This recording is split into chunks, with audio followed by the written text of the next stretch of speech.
আজকে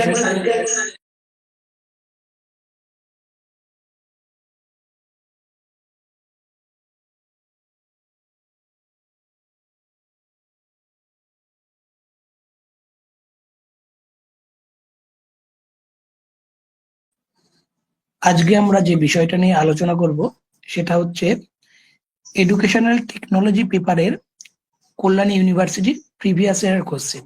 আজকে যে কোশ্চেনটা নিয়ে আলোচনা করছি সেটা 2020 সালে এসেছিল। এখানে মূলত শুধুমাত্র আমরা শর্ট কোশ্চেন যেগুলি ছিল সেগুলির অ্যান্সার গুলো নিয়ে আমরা আলোচনা করব। তা চলো আমরা দেখি কি কি কোশ্চেন এসেছিল। প্রথম যে কোশ্চেনটা এসেছিল সেটা হচ্ছে যোগাযোগের দুটি বৈশিষ্ট্য লেখো। যোগাযোগ ব্যবস্থার দুটি বৈশিষ্ট্য হলো যোগাযোগ স্থাপন একটি দ্বিমুখী প্রক্রিয়া, অর্থাৎ এখানে প্রেরক ও গ্রাহক উভয়ের প্রক্রিয়ার মাধ্যমে যোগাযোগ প্রক্রিয়া পরিচালিত হয়। 2 নম্বর, যোগাযোগ স্থাপনের জন্য একটি মাধ্যম থাকা প্রয়োজন। মাধ্যম বাচনিক বা অবাচনিক হতে পারে, যেমন কথা বলা, ছবি আঁকা, বক্তৃতা দেওয়া ইত্যাদি হলো বাচনিক মাধ্যম। অন্যদিকে অঙ্গ সঞ্চালন বা অঙ্গভঙ্গি হলো অবাচনিক মাধ্যম। এখানে যোগাযোগের দুটি বৈশিষ্ট্য উল্লেখ করা হলো। 2 নম্বর প্রশ্ন এসেছিল শিক্ষণ মডেলের ফোকাস কি।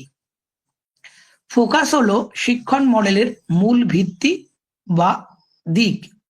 মডেলের ফোকাস মূলত শিক্ষণের উদ্দেশ্য নিয়ে গঠিত। সুতরাং শিক্ষণের উদ্দেশ্য হলো যে কোনো শিক্ষণ মডেলের ফোকাস, অর্থাৎ টিচিং এর যে অবজেক্টিভস সেটাই হচ্ছে মডেলের ফোকাস।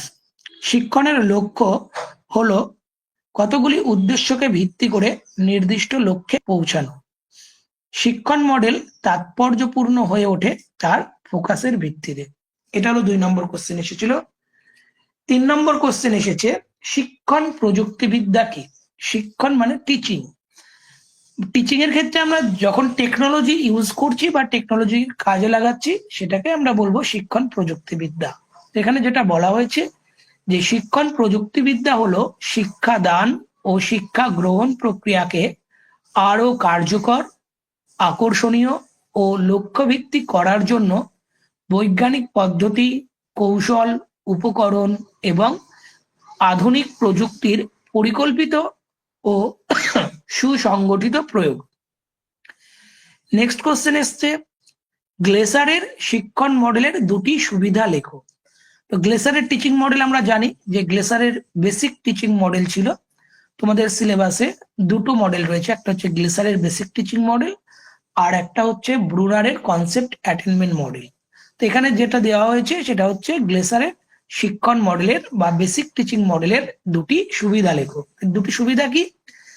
এটি শিক্ষণ প্রক্রিয়াকে সুসংগঠিত ও পরিকল্পিত করে তোলে। 2 নম্বর, শিক্ষার্থীদের সক্রিয় অংশগ্রহণ বৃদ্ধি পায় এবং শেখা আরো কার্যকর হয় বা শিখন আরো কার্যকর হয় আমরা বলতে পারি। নেক্সট, শিক্ষাগত প্রযুক্তিবিদ্যার সংজ্ঞা দাও। এডুকেশনাল টেকনোলজি বলতে বোঝায় প্রযুক্তিগত সুযোগ সুবিধার সার্থক শিক্ষামূলক প্রয়োগকে, যা শিক্ষণ প্রক্রিয়ায় উৎকর্ষতা আনে। শিব কে মিত্রাম এর মতে শিক্ষাগত প্রযুক্তিবিজ্ঞান হলো বৈজ্ঞানিক কৌশল ও পদ্ধতির প্রয়োগের দ্বারা শিক্ষামূলক লক্ষ্য অর্জনের উপায়। আমাদের এখানে একটা সংজ্ঞা দিতে বলেছে, সেটা এখানে দেওয়া হয়েছে। নেক্সট, প্রাক সক্রিয়তার শিক্ষণ ধাপে শিক্ষকের দুটি ভূমিকা উল্লেখ করো। আমরা সকলেই জানি টিচিং এর 3টে ফেজ রয়েছে, একটা হচ্ছে প্রি অ্যাক্টিভ ফেজ, একটা ইন্টারঅ্যাক্টিভ ফেজ এবং একটা পোস্ট অ্যাক্টিভ ফেজ। প্রত্যেকটা ফেজে টিচারের রোল বা ভূমিকা আলাদা আলাদা হয়।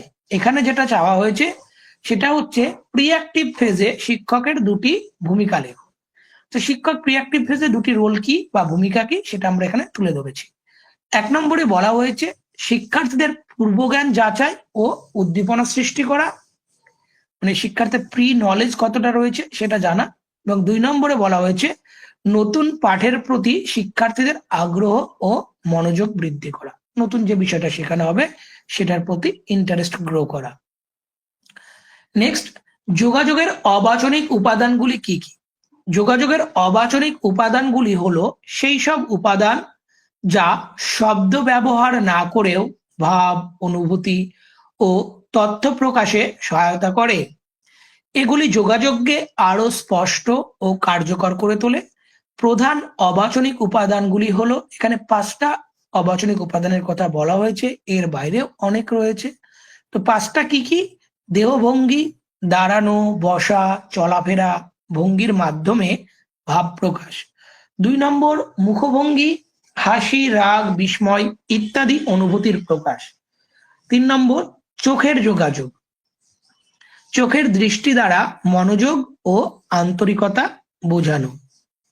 নেক্সট অঙ্গভঙ্গি ও ইশারা, হাত, মাথা বা শরীরের অন্যান্য অংশের নড়াচড়া।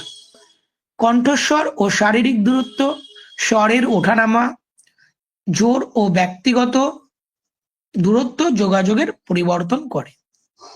এগুলো ছিল হচ্ছে যোগাযোগের অবাচনিক মাধ্যম। পরবর্তী কোশ্চেন এসেছিল দলগত শিক্ষণের 2টি বৈশিষ্ট্য উল্লেখ করো।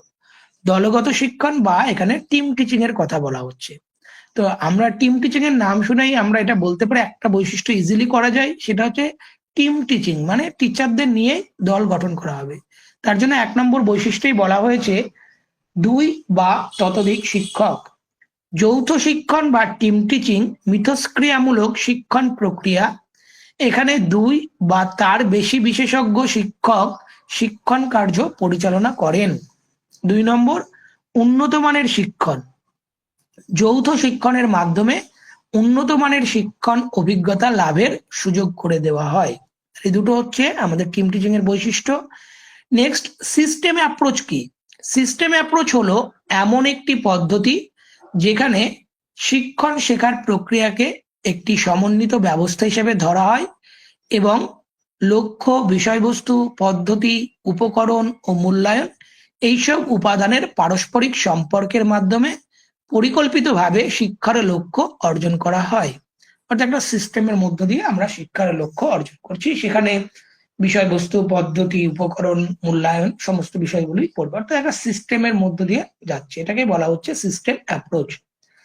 নেক্সট যে কোশ্চেনটা এসেছিল সেটা হচ্ছে সেমিনারের 2টি সুবিধা লেখো। সেমিনারের 2টি সুবিধা হলো নির্দেশদান কৌশল হিসেবে সেমিনার শিক্ষার্থীদের অনেক ক্ষমতার বিকাশ সাধন করে। 2 নম্বর সেমিনারের সাহায্যে শিক্ষার্থীদের অনুভূতিমূলক দিক বিকশিত হয়, যেমন অন্যের মতের প্রতি শ্রদ্ধা, সহযোগিতা ও সহনশীলতা প্রভৃতি। এই দুটো হলো সেমিনারের সুবিধা। পরবর্তী প্রশ্ন এসেছিল প্রোগ্রাম নির্দেশনার 2টি সুবিধা উল্লেখ করো। প্রোগ্রাম ইনস্ট্রাকশন বা প্রোগ্রাম নির্দেশনা। প্রথম যেটি রয়েছে যে সকল শিক্ষার্থী তার নিজস্ব ক্ষমতা অনুযায়ী পাঠে অগ্রসর হতে পারে। অর্থাৎ এখানে প্রত্যেকটা শিক্ষার্থী তার নিজেদের যে ক্ষমতা রয়েছে সেই ক্ষমতা অনুযায়ী তারা পাঠে অংশগ্রহণ করে বা অগ্রসর হয়। 2 নম্বর যেহেতু প্রোগ্রাম নির্দেশনায় শিক্ষার্থীকে অবিরত প্রতিক্রিয়া করতে হয়, তাই সে তার জড়তা ও নিষ্ক্রিয়তাকে জয় করতে পারে। এই প্রোগ্রাম ইনস্ট্রাকশনের ক্ষেত্রে স্টুডেন্টকে অলওয়েজ অ্যাক্টিভ থাকতে হবে এবং তাকে প্রতিনিয়ত ফিডব্যাক বা প্রতিক্রিয়া তাকে দিয়ে যেতে হবে। সেই কারণে কেউ যদি নিষ্ক্রিয় শিক্ষার্থী থাকে তাকেও কিন্তু সক্রিয় হতে হবে, কারণ সে সক্রিয় না হলে পরবর্তী প্রোগ্রামে সে যেতে পারবে না। তার জন্য এটাও এর একটা সুবিধাগত দিক। অর্থাৎ শিক্ষার্থীদের মধ্যে জড়তা কাটাতে আমাদের প্রোগ্রাম ইনস্ট্রাকশন বিশালভাবে সাহায্য করে। নেক্সট হচ্ছে শিক্ষাগত প্রযুক্তিবিদ্যার 2টি গুরুত্ব লেখো।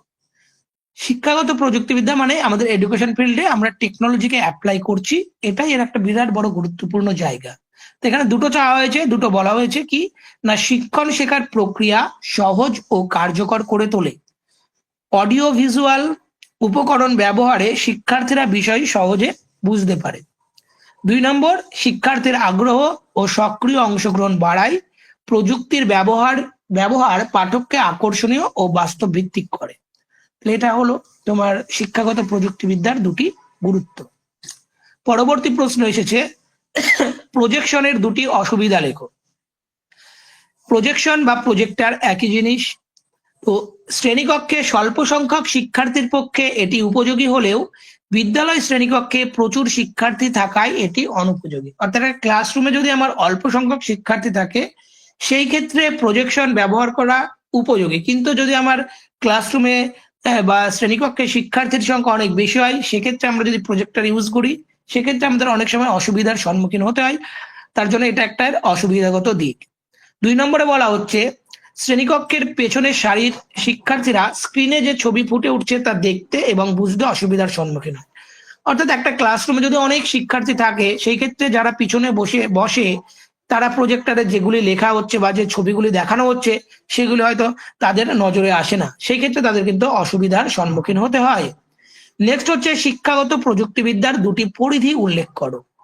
শিক্ষাগত প্রযুক্তিবিদ্যায় কি কি বিষয় নিয়ে আলোচনা করা হচ্ছে সেটা হচ্ছে তার পরিধি। প্রথম যেটা বলা হচ্ছে শিক্ষণ উপকরণ ও মাধ্যমের ব্যবহার, অডিও ভিজুয়াল উপকরণ ব্যবহার করে পাঠদান, অর্থাৎ বিভিন্ন অডিও মাধ্যম, ভিজুয়াল মাধ্যম বা অডিও ভিজুয়াল উপকরণ আমরা ইউজ করে পাঠদান করে থাকি।